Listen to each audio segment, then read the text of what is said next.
Welcome to the Illini Guys halftime live. This is Mike Kegley here with Kedrick Prince. Kedrick, I don't know if I could have mapped out a better half for this Illini team. What are your thoughts? It's finally good to see. Number one, I'm really excited to see them come out and play this well. They need to do this. This is important for games coming up. So I'm excited to see if they can continue this. I think it's really, really good for their confidence and seeing certain guys play well. Um, to be honest with you, three names, uh, Cusparis and Marez Johnson, and it's good to see Trey White get off to a good start too. Yeah, I thought that myself. Yakuchonis is playing well. I thought everybody did well, and of course, I don't think it's right to go out there and not notice what Will Riley is doing again. No, you know what was nice to see, which I was always curious to know where he ranked in the country compared to other freshmen scoring. Tonight they showed that, which was really nice to see. I didn't know that. I mean, he's second or third, but I do know he's the leading scorer on the team. So that should probably tell you, I mean, how great of a year he's having. So it's just nice to see him come out and play well. And they're starting to figure out their roles. That's probably the biggest takeaway I've got from the half, other than a couple guys starting to fit the roles, Mike. But they're starting to play with confidence. But they're starting to get a rotation going, which looks really, really good. So I'm pretty impressed with what I've seen so far. Yeah, I thought it was a really nice half, particularly Ivisic played well. Yeah, and I think it was also with White playing a little better. That is going to be necessary for the long run. I thought in typical fashion, Morez was really active in there, and even Boswell was moving the ball well and getting the ball to other people. I thought he was driving and forcing, as a point guard, all you can ask him to do is get that second defender and then find where he comes from for an open shot for your teammate. Mike, a funny story. Marez Johnson rebounds so well. He literally takes rebounds from his teammates. I mean, he is hungry for that basketball. There's been some really good rebounders. And one of the things coaches will always tell you, uh, rebounding is effort. Some guys can rebound, Mike, just because they're tall or the ball falls in their hand. Morez is a coach's dream because he will go pursue the ball. There's a totally different those are two totally different things. And I like that. There was a couple times where like I saw him shove Will Riley once to get a rebound. Yeah. He got Casparis. He got Casparis once, and that's nice. And it's again, kudos to me and you and I, that they're playing Morez Johnson and Thomas Love again together. I mean, Yeah. I really like seeing that, and they're going to need that moving forward. Yeah, I agree because you put those two together and they are a force. They may not be perfect players, but between the two of them, you have to pay attention because you will get burned one way or the other. I also thought it was nice to see Rickhouse get a few rebounds out there. He's been struggling maybe to he's still shooting pretty good, but he's been struggling to get other parts of the stat line. And I think this is what he needs to help build that confidence for the Turkey Day battle against Arkansas at 3 p.m. Central. I'm looking for a different outlook this time. I looking at the schedule, being objective. I personally, at the beginning, I thought they were going to beat Alabama, and I thought they would struggle with Arkansas. But I think the cupcake games, if you will, kind of helped Illinois a little bit. I think that's kind of giving them some confidence and, players knowing, that they can make shots. And Cus Bears, I believe he has 11 points at the half. This is, other than the Alabama game, he hasn't really shot the ball really, really well. But right now, he does. He has 13 points. And he's 6 of 6 from the free throw line, which we should also talk about, Mike, because we have been very critical from the free throw line. They're shooting a blistering 88%. They're 14 for 16 from the free throw line. And this is what we were trying to say. Now, typically, they're 14 for 16. They were 7 for 16 or whatever the case may be, that's a huge difference in the score, which is why I was saying, when they played Alabama, they left a lot of points on the table. Free throws make a big difference, and obviously they work on them. The people who asked that question, I laugh because you could see it on Boswell's face. The first one he missed, it was the very first one he was frustrated because the kids put the time in on it. Yeah, I totally agree, and this is good timing to see the Illini starting to feel a little more comfortable. I think it's fair to say this is not, they're not playing the Harlem Globetrotters here, but they're also not playing the Washington Generals. This team is a better team than who they squared off against UMES on Monday on Saturday. This is a much better team. And Illinois is holding them to 24% shooting from the field. That's what Brad Underwood loves. And at the same time, when Illinois is shooting 50% from the field, then you start to see that type of domination that gives you hope for what they can do in the future. But one of the things that you and I talk about that we since the start of Illini guys is what makes a team good is when you beat the teams you're supposed to beat, and that's one thing that I like. This Illinois team is basically putting the boot on them early, and I hope the Illini football team does the same thing to Northwestern come Saturday. Mike, you're right. That's what good teams are supposed to do. And you look at, the comment there.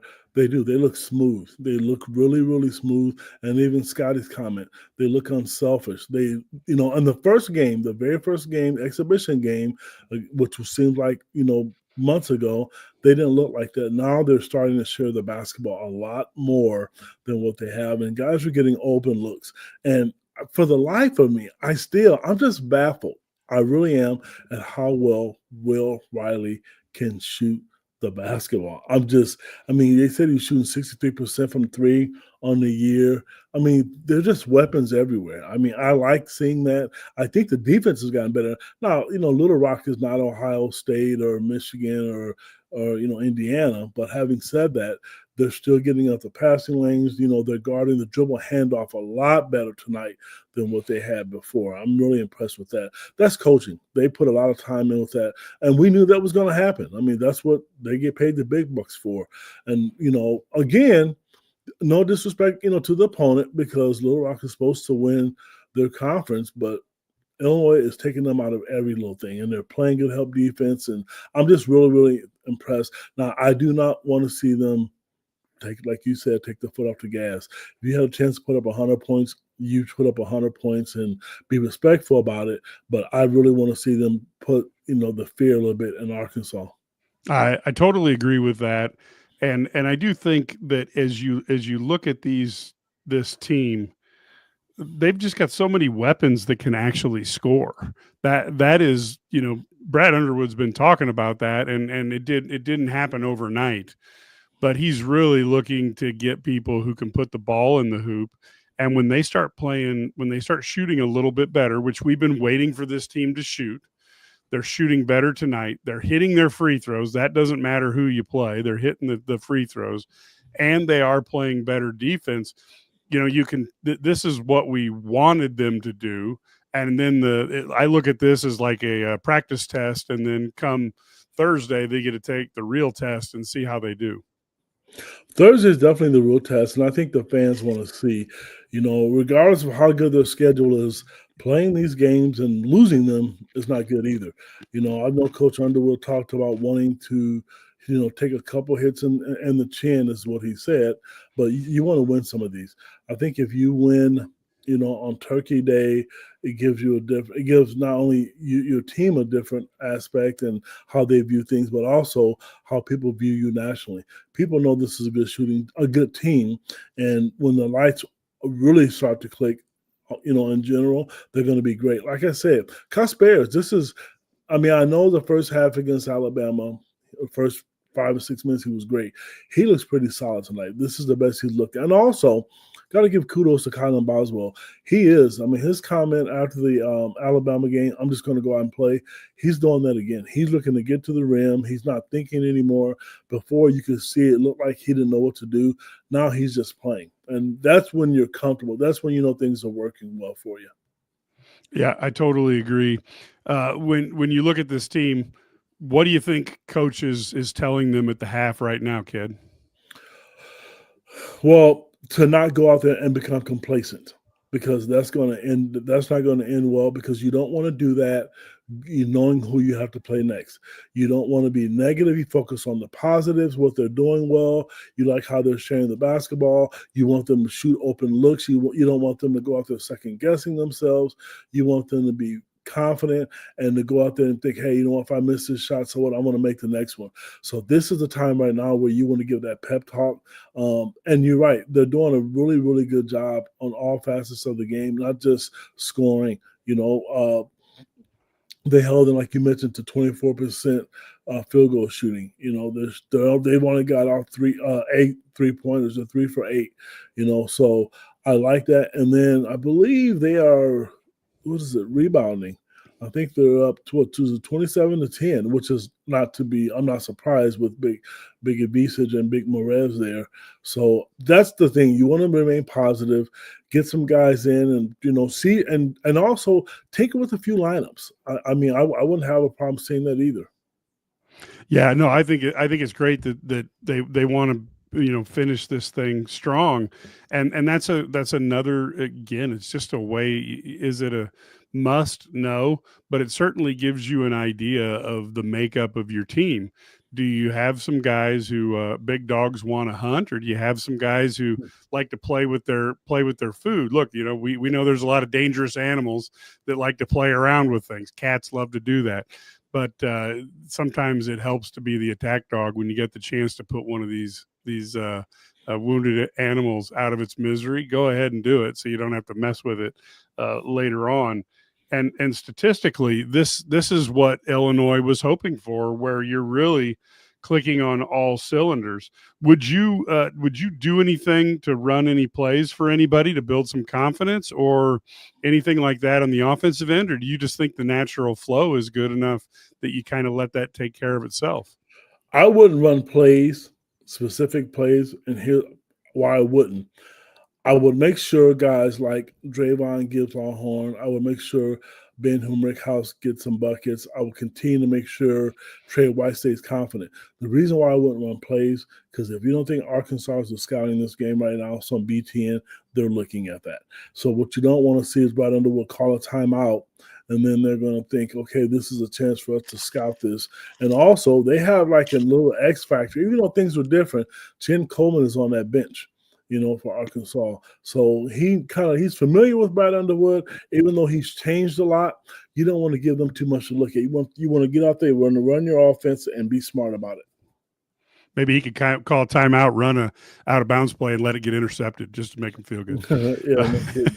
um, from a recruiting standpoint, you're obviously talking to high school recruits across the nation in both football and basketball. How big is a game on national TV on a national holiday, even if you're up against the Cowboys, who suck? If you're up against how big is this stage for the Fighting Illini? Here's why it's big. Let's take the recruiting aspect of it out. I've had a lot of friends talk to me for Thanksgiving. They already have the schedule put out. They know who's playing. For an example, I believe it's South Carolina women are playing somebody really dominant that day. They mentioned the Illinois men's basketball game. So they know the schedule and the football game, and it's going to be on CBS. There's not a lot open, so people will be in tune to watch the game. That game's going to be on a lot of channels, whether people are being recruited or not. It's a chance to show your brand and let people know what Illinois basketball is about. From a marketing standpoint, it's marvelous. It's a great idea. And Frank, I agree with you. I like to see DGL be aggressive on both ends of the court again. Yeah, no, that's actually something that we all kind of want to see, get that confidence back. So this Illinois team in the second half, I think are we gonna see more of Ivisic and Morez together? You think? I mean, we're gonna have to talk to Underwood and let him know that we're waiting for our thank you. No kidding. All right, folks. We're going to stop this right now as the second half is just about to tip off, but we will talk to folks later in a podcast after the game. So until then, go Illini.